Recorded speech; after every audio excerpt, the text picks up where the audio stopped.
بسم اللہ الرحمن الرحیم. پاور اینڈ پور ود رائے ذوالفقار علی. جیسا کہ آپ جانتے ہیں میں دنیا کو دکھاتا ہوں پاکستان اور پاکستان کو دنیا، لیکن پاکستان سے باہر ہوں، اسٹوڈیو سے باہر ہوں یا آؤٹ ڈور پروگرام کرنا ہو تو وہ کتنا مشکل ہوتا ہے یہ ہمارے یہاں کافی دوست جو ہیں وہ سمجھ چکے ہوں گے. ہر کسی کے اپنے اپنے کام ہوتے ہیں، الگ ایڈجسٹمنٹ ہوتی ہے. جب میں پہلے یہ ویڈیو بنانے لگا تو یہ کرسیاں نہیں تھی لیکن اب ہیں. لیکن ایک بات اچھی ہے کہ میں پہلے بتا رہا تھا کہ ہمارے دوست ہیں رحیم بسم اللہ خان صاحب، بسم اللہ جان صاحب، تو افغانستان سے بہت پیارے دوست ہیں اور یہاں اکٹھے رہتے ہیں. تو انہوں نے کافی کرسیاں رکھ دی ہیں اور کہا ہے کہ لوگ کرسیوں کے لیے لڑتے ہیں، تو میں نے تو کرسیوں کی دکان ڈالی ہوئی ہے. عمران خان نے، نواز شریف نے، زرداری نے، جس کسی کو بھی کرسی چاہیے تو پیسے دے اور یہ سرخ رنگ کی لال کرسی لے جائے. سچی بات تو یہ ہے کہ ہمارے ملک میں بھی کچھ حالت ایسی، ان لوگوں کو نہ تو عام آدمی سے کوئی غرض ہے، نہ کوئی غریب سے غرض ہے، نہ اس کی جو ضرورتیں ہیں اس سے غرض ہے، نہ ان کو پاکستان کی، ملک کی، ریاست کی، اسٹیٹ کی ترقی سے غرض ہے. اپنا مفاد ہے، اپنی ذات ہے، اپنی اولاد کی ہے. اور یہ جو کوئی بھی آتا ہے مطلب اتنا بڑا، اتنا خوبصورت جھوٹ بولتا ہے، لوگ اس کے جادو میں محو ہو جاتے ہیں. اور جب ان کو ہوش آتی ہے تو پتہ چلتا ہے کہ ان کی دنیا لٹ چکی ہے. تو ہم آج سے 10-15 سال پہلے بتا رہے تھے کہ اگر پی ٹی آئی آتی ہے تو ایک اچھا اضافہ ہے، ایک اور لیفٹ. اس وقت جو میری سوچ تھی، جو میرے پروگرام بھی ہے جس میں عمران خان صاحب نے مجھے 100% غلط ثابت کیا کہ ایک اور لیفٹ پارٹی آ رہی ہے، لیفٹ ونگ کی، کیونکہ نواز شریف کو ہم اس وقت رائٹ ونگ کی پارٹی سمجھتے تھے اور پیپلز پارٹی بھی لیفٹ ونگ کی پارٹی ہے. تو سیاست میں بہتری آئے گی. اور یہ جو پیپلز پارٹی یا نون لیگ سے ہمیں شکوے ہوتے ہیں، گلے ہوتے ہیں، یہ جو پروگرام نہیں کرتے مدد ترقی کے یا اپنے لوگوں کی جو ان کی امنگیں ان پر پورا نہیں اترتے، تو ان کو بھی یہی خطرہ ہوتا ہے تو کیا ہوا انہوں نے اور کہاں جانا ہے. تو عمران خان ہم ایک دھمکی بھی سمجھ رہے تھے کہ اب ان کو خطرہ ہوگا کہ اب لوگ عمران خان کی طرف بھی جاتے ہیں. اچھا، وہ جس طرح سے بھی ہوا لوگ گئے. یا میں پہلے بتا رہا تھا کہ مختلف دکانوں کی مٹھائی تھی، کس دکان سے لڈو لیا، کس سے گلاب جامن لیا، کس سے برفی لی، کس سے رسگلہ لیا اور کس سے پتہ نہیں کیا کچھ لیا، اور وہ ہمارے یہاں پتہ نہیں پتیسا اور کیا ہوتا ہے. تو ان مٹھائیوں کو اکٹھا کیا، اس کا جو کیمیائی عمل ہوا تو اب وہ بکھر رہے ہیں. ہم نے اتنا سوچا. اچھا، بڑے اس میں یہ بھی بتا دوں کہ، اور یہ دکھ کی بات ہے، خوشی نہیں، بڑے انقلابی بنتے تھے لیکن وہ سارے بڑے بڑے انقلابی، بڑی بڑی باتیں کرنے والے، بڑے بڑے دعوے کرنے والے، آج ایک ہفتے سے میں دیکھ رہا ہوں چھوڑ کر جا رہے ہیں، بھاگ رہے ہیں. تو وہ شیریں مزاری صاحبہ کو گرفتار کیا گیا 1 دفعہ، 2 دفعہ، 3 دفعہ، 4 دفعہ. خیر اس طرح بھی نہیں کرنا چاہیے. لیکن دوسری طرف آج انہوں نے بھی پی ٹی آئی کو چھوڑ دیا. اور مجھے یاد آ گیا ایک دن تھا جب عمران خان صاحب نے، کیونکہ مجھے تو اچھی طرح پتہ، میں اس وقت بتا رہا تھا عمران خان کی مرضی کے بغیر نواز شریف نہیں جا سکتا تھا. تو نواز اس وقت عمران خان صاحب اسمبلی میں کہہ رہے ہیں دیکھیں جی، اور وہ کابینہ کا شاید اجلاس تھا کہ شیریں مزاری کو بھی آنسو آ گئے. تو میں تو پھر گھبرا گیا. بات کرنے کا مقصد ہے وہ اس کو اتنا اسٹرانگ، طاقتور سمجھتے ہیں، یعنی جذبات اور احساسات سے آری کہہ لیں، معذرت شیریں مزاری اور ان کی بیٹی ایمان سے، کہ مطلب وہ اتنی بہادر دلیر ہیں کہ ان پر ایسی چیزیں اثر نہیں کرتی. لیکن آج انہوں نے بھی پی ٹی آئی چھوڑ دی. اچھا، عجیب لگتا ہے، بنانے والے بھی بہت ہیں، ان کو کچھ ٹائم لگا. پھر عمران خان صاحب نے امریکہ کہا کہ جھوٹ بول کر ایک سفر دکھایا، لوگ مگر لگائے. 1 سال چلا، الیکشن نہیں ہوئے، اقتدار نہیں ملا، انہوں نے بے شمار چیزوں کی خیر دھجیاں تو اڑائی. لیکن اس کے بعد جو وہ ہم اس وقت کہہ رہے تھے یہ نفرت کی، حسد کی جو سیاست ہے، اس سے پاکستان میں نقصان ہوگا، خانہ جنگی کا نقصان ہے. اور سچ ہے، ہمارے دوست اور بے شمار لوگ ہمارے آپس میں تعلقات خراب ہو گئے اور بے شمار جگہوں پہ ہوئے ہیں. گھر گھر میں یہ لڑائی پڑ گئی. تو انہوں نے جن امارات پر حملے کیے، اس کے بعد الٹی گنگا بہنی شروع ہو چکی ہے. یہاں شاید اب سیدھی گنگا بہہ رہی ہے، اس وقت الٹی گنگا بہانے کی کوشش کی گئی تھی. تو دوسری طرف عمران خان صاحب جس طرح دھمکیاں دیتے تھے، آپ کو یاد ہے کہ عمران خان صاحب نے نکلتے ہی بے شمار 64-65 جلسے کیے. لیکن اس کے بعد 26 نومبر کے بعد جب یہ موجودہ چیف آف آرمی اسٹاف جو ہیں، یہ چیف آف آرمی اسٹاف لگ گئے، تو اس کے بعد عمران خان صاحب کی اس طرح جلسے، جلوس، ریلیاں نہ ہو سکی. ایک انہوں نے لانگ مارچ کا اعلان کیا، وہ بھی جھوٹ تھا. اس کو میں تو فرلانگ مارچ کہتا ہوں، کیونکہ لانگ مارچ وہ ہوتا ہے جب آپ چلیں تو رکتے نہیں، آپ کی جو منزل ہے، آپ کا ٹارگٹ ہے، آپ نے وہاں پر پہنچنا ہوتا ہے.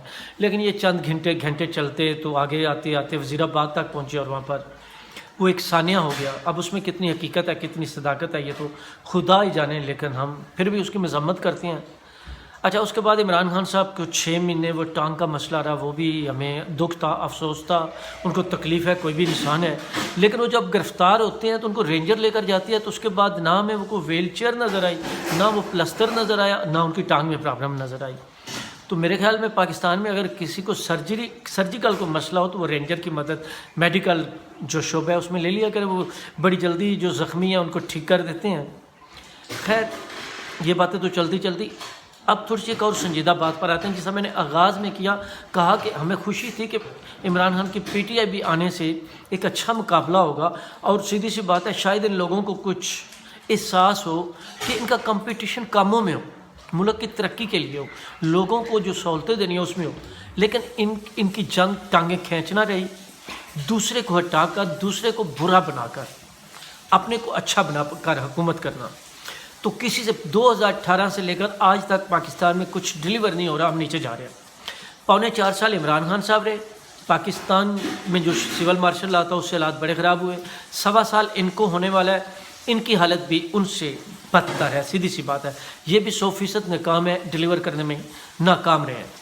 لیکن اس ناکامی کے باوجود، کیونکہ اصل جنگ تو وہ کہتے ہیں نا غربت کے ساتھ ہے، اصل جنگ تو غربت کے ساتھ ہے، لیکن پاکستان میں یہ لوگ اب تک باز نہیں آئے، ملک جو ہے وہ دن بدن نیچے سے نیچے تر ہوتا جا رہا ہے، اور یہ لوگ جو ہیں یہ ابھی بھی باز نہیں آ رہے۔ اور سنا ہے کہ کل سری لنکا سے بھی جو پاکستان کا روپیہ ہے وہ نیچے آ گیا ہے، لیکن ان کو ہوش نہیں، ابھی بھی جب بولتے ہیں تو ان کو نہ کوئی روکنے والا تھا نہ ٹوکنے والا تھا۔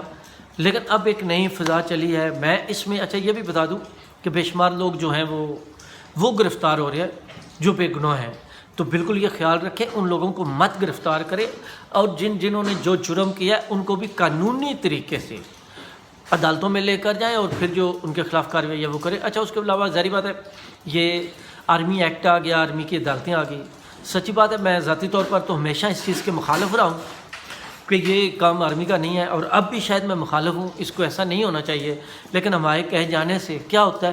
لیکن عمران خان کو ہم پچھلے 4-5 سالوں سے یہی بتا رہے تھے، یہی سمجھا رہے تھے، اس سے آپ کا بھی نقصان ہوگا، ملک کا بھی نقصان ہوگا، اور آنے والے وقت کے لیے باقی سیاسی جماعتوں کے ساتھ بھی یہ ہو سکتا ہے۔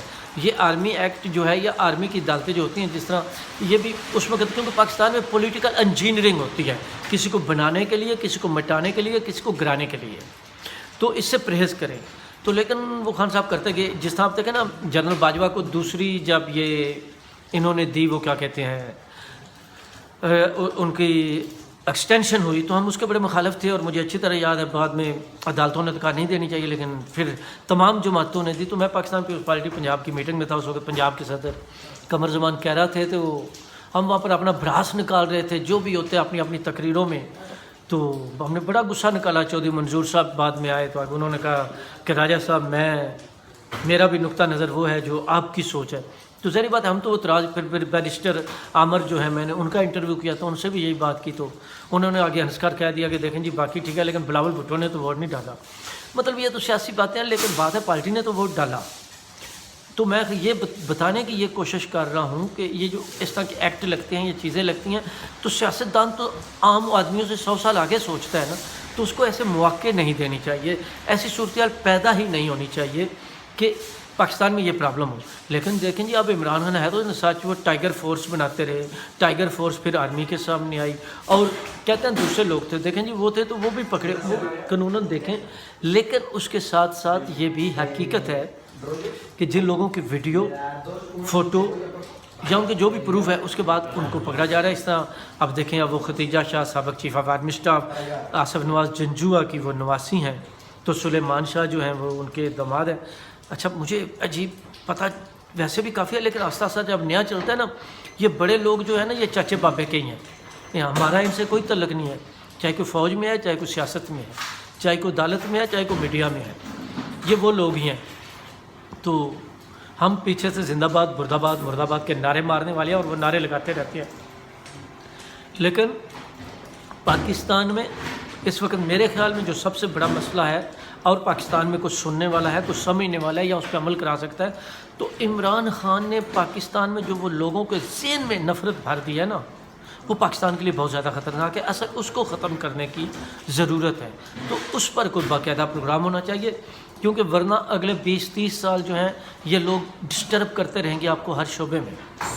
تو دیکھتے ہیں جی آنے والے وقت میں کیا ہوتا ہے. اب تک اتنے کافی. ہاں میں آپ کو بتا دوں کہ آگے میں آپ کو اگلے ولاگ میں بتاؤں گا کہ کاف لیگ کس طرف جا رہی ہے, پیپلز پارٹی میں کون آ رہا ہے, نون لیگ کی کیا پوزیشن ہے, پی ٹی آئی کو اور کتنا نقصان ہو سکتا ہے, خیبر پختونخوا میں کیا چل رہا ہے, پنجاب میں کیا چل رہا ہے. لیکن چودھری وجاد بھی آپ کو پتہ کل چلے گئے تھے. اور میں آپ کو بتا دوں کہ بہت سے لوگ ایسے ہیں جو پیپلز پارٹی اور نون لیگ میں نہیں جا سکتے, یا پیپلز پارٹی نون لیگ نہیں لے گی تو وہ کاف لیگ کا راستہ اختیار کر سکتے ہیں. اور اندر خانے یہ بالکل بات بھی چل رہی ہے ایک نئی پارٹی بنانے کی بھی. تو یہ مختلف چیزیں ہیں, کیونکہ جس طرح آپ شوکت بسرا میرے خیال میں بڑا مشکل ہے پیپلز پارٹی لے, شاہ محمود قریشی اگر جاتے ہیں, یا اگر وہ اس سے زیادہ سیانب کرتے ہیں کہ پی ٹی آئی پہ قبضہ کر, کیونکہ یہ بھی ایک جنگ ہے نا, پرویز لائی نہیں آ رہے, یا شاہ محمود قریشی 2-3 پرویز کھٹک آتے ہیں نہیں آتے. آنے سے مطلب اس وقت یہ ہے کہ وہ پارٹی چھوڑ رہے ہیں, یہ نہیں پتہ کس طرف جا رہے ہیں. تو وہاں پہ تو جنگ پی ٹی آئی پہ قبضہ کا ہے نا. اور میں آپ کو بتا دوں کہ جب تک عمران خان نے سیفر نہیں دکھایا تھا تو یہ سارے اس وقت عمران خان کی اکثریت تو خلاف ہو چکے تھے ان کے ایم پی ایم این اے, لیکن عمران خان کا وہ وقتی جھوٹ چل گیا تو یہ لوگ اپنی سیٹیں بچانے کے لیے رک گئے. تو یہ آپ اپنے دانت نکالیں گے, لیکن دیکھتے ہیں آگے کیا ہوتا ہے. اب تک اتنے ہی. کافی. پاور اینڈ پور ود راج ذوالفقار علی. اللہ حافظ.